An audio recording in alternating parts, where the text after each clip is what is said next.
Vice Ganda at Vic Soto, opisyal nang magtatambal sa pelikulang The Greatest Showdown. Matapos ang ilang buwang espekulasyon, tuluyan ng kinumpirma nina Vice Ganda at Vic Soto ang kanilang kauna-unahang pagsasama sa isang pelikula. Inanunsyo ng dalawa ang proyekto na pinamagatang The Greatest Showdown sa isang event na ginanap sa Cubao, Quezon City noong 5 ng Hulyo.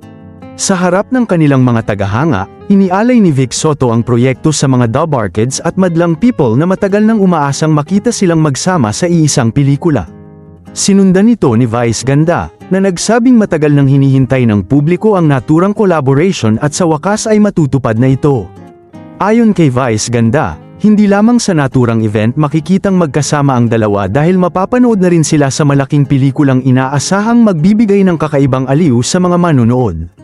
Samantala, ibinahagi naman ni Vic Soto na napagkasunduan nilang gawin ang pelikula upang may hatid ang hardcore comedy sa publiko. Aniya, layunin nilang makapagbigay ng saya at pagpapatawa sa gitna ng mga challenges kinakaharap ng maraming Pilipino. Ang The Greatest Showdown ay ididirehin ni June Robles Lana, na dati nang nakatrabaho ni Vice Ganda sa mga pelikulang And the Breadwinner Is at Call Me Mother. Ito naman ang unang pagkakataon na makakatrabaho ni Lana si Vic Soto sa isang full-length film. Sa ngayon, wala pang inilalabas na opisyal na petsa ng pagpapalabas ng pelikula at hindi pa rin inaanunsyo ang iba pang magiging bahagi ng cast.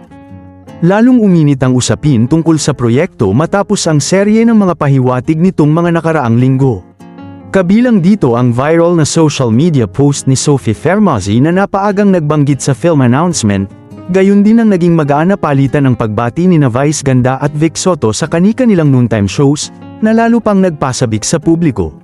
Sa kauna-unahang pagkakataon, magsasama sa iisang pelikula ang dalawang pinakamalalaking pangalan sa Philippine comedy, isang proyekto na inaasahang magiging isa sa mga pinakaabangang pelikula sa mga darating na buwan.